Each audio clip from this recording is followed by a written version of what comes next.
बच्चों ध्यान देते हैं, ये लिखा गया हुआ है सिद्ध करे कि बिंदु तीन क्रमागत बिंदुए इतना इतना और इतना संरेख है। सबसे पहले हम लोग संरेख के कहानी को सुनेंगे कि आखिर में यह संरेख होता क्या है, इसका मीनिंग क्या होता है। और एक संरेख है और इससे पहले हम लोग पढ़े हैं क्या, समदूरस्थ वाला। क्या वाला पढ़े हैं? तो संरेख और समदूरस्थ जो है मतलब इस दोनों में से है ना, मतलब ये दोनों ही इंपॉर्टेंट है ना, मतलब एग्जाम में आना सुनिश्चित है। या तो संरेख वाला पूछे या समदूरस्थ वाला पूछे, है ना। तो इस दोनों का क्या मीनिंग होता है उस चीज को हम लोग जो है कि देखेंगे। आज थोड़ा सा ध्यान देना है। क्या दे रहा है इसमें कि सिद्ध करे कि तीन क्रमागत बिंदु है। इसी टाइप से क्या करेगा, क्वेश्चन दे देगा, है ना। तो संरेख का मतलब होता है, यहाँ थोड़ा सा हम लोग ध्यान देते हैं। क्या लिखा हुआ है? संरेख। एक लिखा हुआ क्या रहेगा? संरेख। तो संरेख का क्या मीनिंग होता है? इसका मतलब हुआ कि समान रेखा पे स्थित बिंदु है। किस पे? समान माने एक ही, जैसे कि एक ही माने समान लाइन में, ठीक है, समान लाइन में एक ही रेखा। जैसे मान लेते हैं कि हम एक रेखा ले लिए, यहाँ पे क्या ले लिए?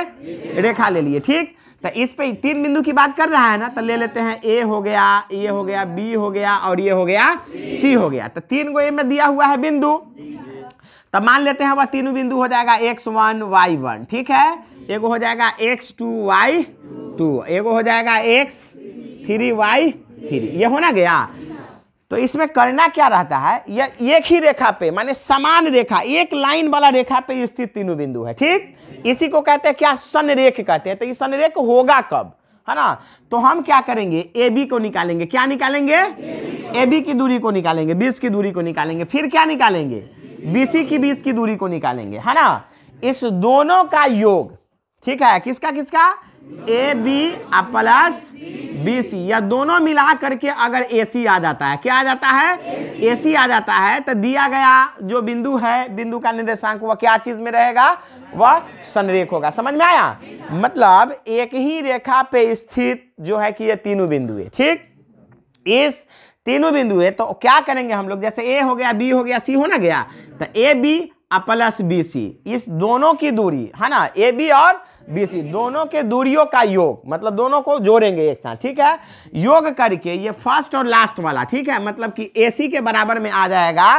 तो क्या होगा, ये दिया गया बिंदु संरेख में संरेखी होगा। कोई दिक्कत है ना। तो क्या होगा, संरेख कहे तब या संरेखी कहे तब, दोनों बात क्या है? एक ही है। समझ में आ रहा है ना। और इसी क्वेश्चन को हम क्या दिया गया हुआ है, आगे जब हम लोग त्रिभुज वाला फॉर्मूला पढ़ेंगे, त्रिभुज के क्षेत्रफल वाला जब हम लोग पढ़ेंगे इसके बाद वाले लेसन में, है ना, इसके बाद वाले में क्या करना है, त्रिभुज का क्षेत्रफल निकालना है।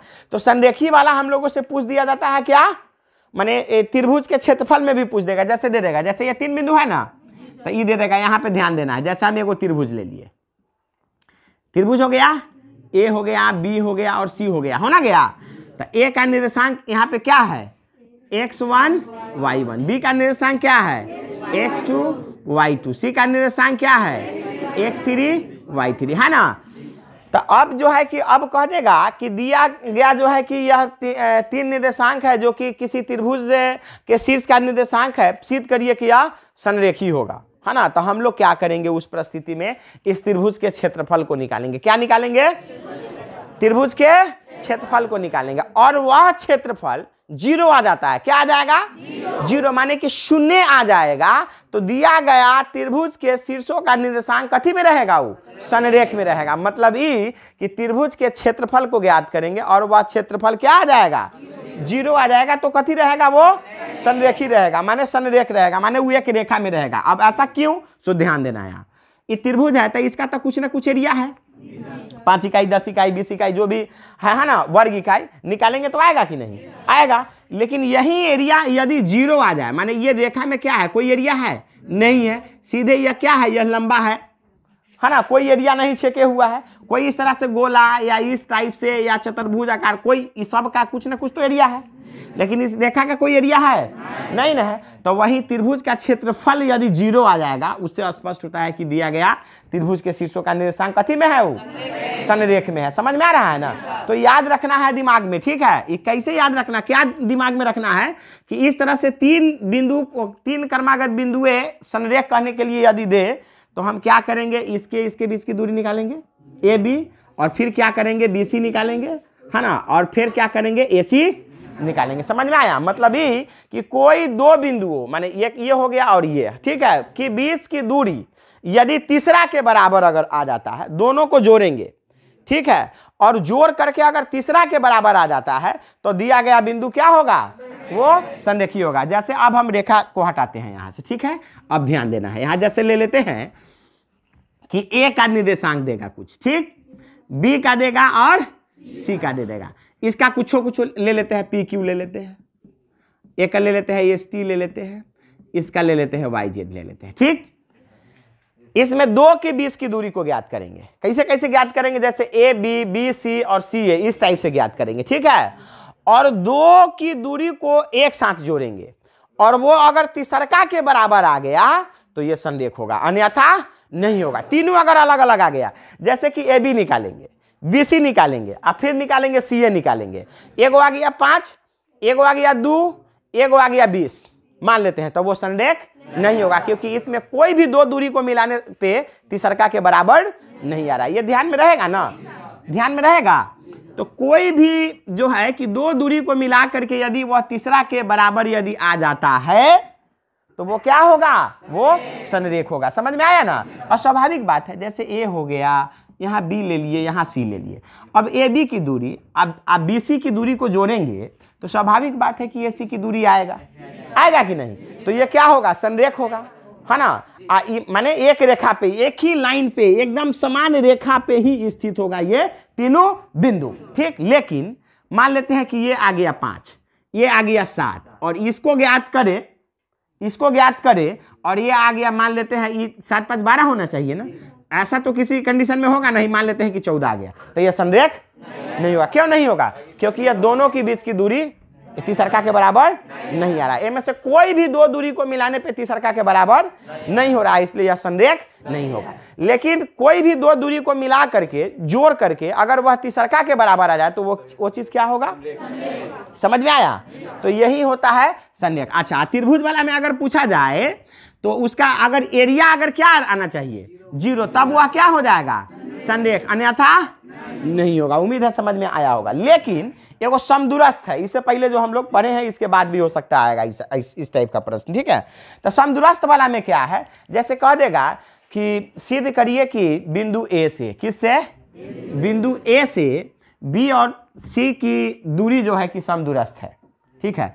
तो A का निर्देशांक दे देगा कुछ, मान लेते हैं XY ले लेते हैं, ठीक है, या X1 Y1 ले लेते हैं, ठीक है। और एक ध्यान देते हैं यहाँ पे, और ये हो गया B और ये हो गया C। इसका ले लेते हैं X2 Y2, इसका ले लेते हैं X3 Y3। समझ में आ रहा है ना। तो समदूरस्थ के मतलब होता है समान दूरी पे स्थित। क्या होता है समदूरस्थ का मीनिंग, समान दूरी पे स्थित, उसी को बोलते हैं हम लोग समदूरस्थ, है ना। जैसे ये हो गया, हम निकालेंगे AB, क्या निकालेंगे, AB ज्ञात करेंगे। अच्छा, जो दूरी आएगा उतना ही दूरी अगर AC का भी आ गया तो ये दोनों क्या होगा, समदूरस्थ होगा। माने AB बराबर होगा कौन, AC। उम्मीद है समझ में आया होगा समदूरस्थ का मीनिंग। समदूरस्थ का क्या अर्थ होता है, समान दूरी पे स्थित, है ना। एक बिंदु से दो भिन्न भिन्न अगर बिंदु दिया गया रहे और दोनों की दूरी अगर बराबर हो तो वो क्या होता है, समदूरस्थ होता है। असंरेखी क्या होता है, एक ही रेखा पे तीन बिंदु रहे तो कोई भी दो दूरी अगर तीसरा के बराबर अगर पुट जाता है तो वो क्या होगा, संरेखी होगा।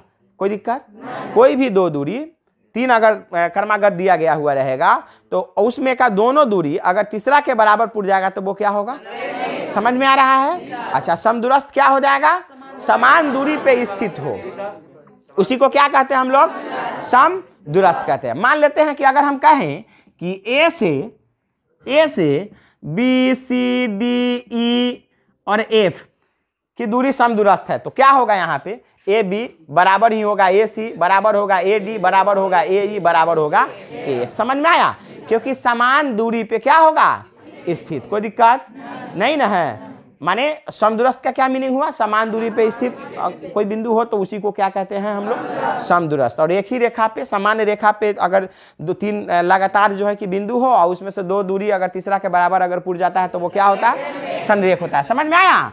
अच्छा, यही त्रिभुज की अगर बात करें तो उस त्रिभुज का अगर एरिया निकालेंगे और उस क्षेत्रफल यदि 0 आ जाएगा तो क्या होगा? संरेख होगा। कोई दिक्कत? तो यहाँ पे हम लोग क्या करते हैं, बिंदु के हिसाब से देखते हैं कि ये संरेख है कि नहीं। वो एग्जाम्पल हम लोग देख लेते हैं। तो दे रहा है सिद्ध करे कि 3 कर्मागत बिंदु क्या है, ये और ये संरेख है। नहीं, 3 कर्मागत दिया तो हम यहाँ पे ले लेते हैं, लिखते हैं हल। माना कि 3 क्रमागत बिंदु ए बी तथा सी है। कौन कौन है? जहां ए का निर्देशांक बराबर क्या ले ले?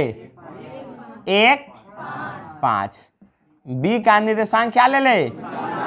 2, 4 तथा सी का निर्देशांक बराबर क्या ले ले? 3 है। तब बुआ यहाँ ध्यान देना है हम लोगों को, ठीक है। हम एक रेखा ले लेते हैं, क्या अभी जो बताए हैं हम एक रेखा ले लिए। यहाँ ले लेते हैं ए, यहाँ हो जाएगा बी और यहाँ हो जाएगा सी। कोई दिक्कत? ए का निर्देशांक क्या है? 1, 5। बी का क्या है? 2, 4 और सी का क्या है? 3 और 3। यहाँ तक किसी को कोई दिक्कत नहीं ना है? कोई दिक्कत नहीं है। अच्छा, तो यहाँ स्ट्रक्चर हो गया। अब ध्यान देते हैं। अब हमको क्या करना है? तीनों दूरी निकालना है। एगो ए बी निकालेंगे, बी सी निकालेंगे और सी ए निकालेंगे। A B plus B C को जोड़ेंगे, सी ए के बराबर आ गया तो समदूरस्थ होगा, अन्यथा नहीं होगा। तो यहाँ पे हम लोग ध्यान देते हैं। अब ए बी बराबर डायरेक्ट बनाते हैं हम लोग, ठीक है, क्योंकि x1 x2 x3 y1 y2 y3 सब चीज हम लोग सीख चुके हैं, जान रहे हैं हम लोग ना। अगर यह 3 बिंदु है तो इसमें x1 x2 x3 क्या y1 y2 y3 यहाँ है।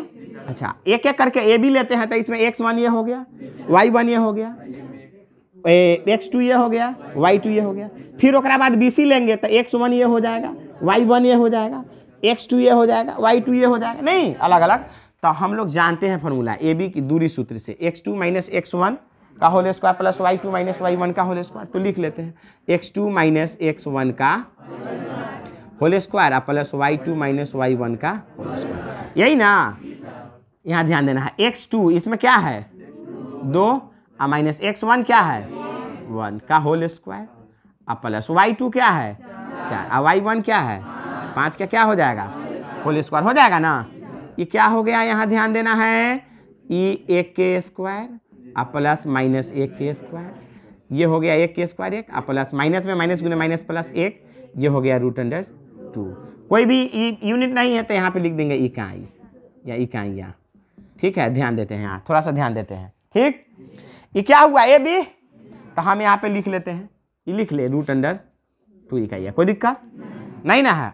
अब ए बी बराबर इतना, अब बी सी के अब निकालते हैं, बी सी बराबर स्ट्रक्चर पे ध्यान देना है, बी सी तो x1 y1 x2 y2 ऐसे हो गया। तो अब फॉर्मूला नहीं लिखते हैं, डायरेक्ट बैठाते हैं, x2 माइनस x1, x2 ये वाला है तो 3 माइनस 2, तो 3 माइनस 2 का क्या हो जाएगा whole square plus 3 minus 4, 3 minus 4 का क्या हो जाएगा का होल स्क्वायर। कोई दिक्कत, ये बच जाएगा 1 के स्क्वायर प्लस ये बच जाएगा माइनस 1 के स्क्वायर, ये 1 के स्क्वायर 1 का 1 के स्क्वायर 1, ये बराबर क्या हो गया, ये बराबर हो गया √2 इकाइयाँ। कोई दिक्कत नहीं है, ये भी हो गया √2 इकाइयाँ, कोई दिक्कत। अब हम क्या करेंगे, सी ए निकालेंगे ना। यहाँ ध्यान देते हैं, यहाँ लिखेंगे अब सी ए बराबर, ठीक, सी ए बराबर। तो एक बार ऊपर में ध्यान देते हैं, एक बार स्ट्रक्चर पे हम लोग ध्यान देते हैं, ठीक। सी यहाँ है, ये यहाँ है, पहले नाम लिए है सी का, उसके बाद ए का, तो x1 y1 x2 y2, ऐसा क्यों, क्योंकि सी ए लिखे हैं, नहीं ए सी लिखते थे x1 y1 x2 y2, क्या कोई दिक्कत नहीं है, कोई फर्क नहीं पड़ता इससे, ठीक है। तो हम क्या करते हैं, 1 माइनस 3 के होल स्क्वायर प्लस 5 माइनस 3 के होल स्क्वायर। कोई दिक्कत है, ये क्या बच जाएगा -2 के होल स्क्वायर अब प्लस यहाँ 2 के होल स्क्वायर, 2 दूना 4, माइनस माइनस प्लस हो जाएगा, 2 दूना 4, इसको जोड़ेंगे तो क्या होगा 8, 8 के रूट तोड़ेंगे 2 गुने 2 गुने 2 क्या, तो ये क्या हो गया 2 के स्क्वायर गुने 2, स्क्वायर से इसका रूट खत्म, तो ये 2 यहाँ आया और यहाँ बच गया 2 इकाइयाँ। कोई दिक्कत है? अब हम लोग दोनों को जोड़ करके देखते हैं इतना आता है कि नहीं। अब इतना आना गया 2√2, स्ट्रक्चर पे ध्यान देते हैं, ऊपर में ध्यान देते हैं हम लोग, ठीक। ये दूरी C से A तक यानी कि AC, ये वाला कितना आया 2√2, यही ना आया, कोई दिक्कत नहीं ना, तो यहां लिखेंगे। अब अतः यहां लिखेंगे, अतः यहां पे AB बराबर कितना आया है √2, क्या BC बराबर कितना आया है √2, तथा CA बराबर क्या है 2√2। कोई दिक्कत नहीं ना है। तब AB प्लस BC, ठीक है। यहाँ थोड़ा सा हम लोग ध्यान देते हैं, ठीक है। बराबर यहाँ देखेंगे बराबर, तो AB का मान कितना आया है ना। यहाँ देखते हैं थोड़ा सा लॉ से, यहाँ लिख रहे हैं या नीचे करके बराबर लिखते हैं। AB का मान √2 प्लस BC का मान √2, ये बराबर एगो √2 और एगो √2 कितना हुआ, ये आ गया 2√2, जो कि किसके बराबर है CA के बराबर है, या AC का है या CA का है। कोई दिक्कत नहीं ना है। इस दोनों को जोड़े हैं AB प्लस BC, तो CA आया कि नहीं आया ना, तो यहाँ लिख देंगे। अतः यहाँ पे AB प्लस BC बराबर CA है, ठीक है। इसलिए यह सिद्ध हुआ कि दिया गया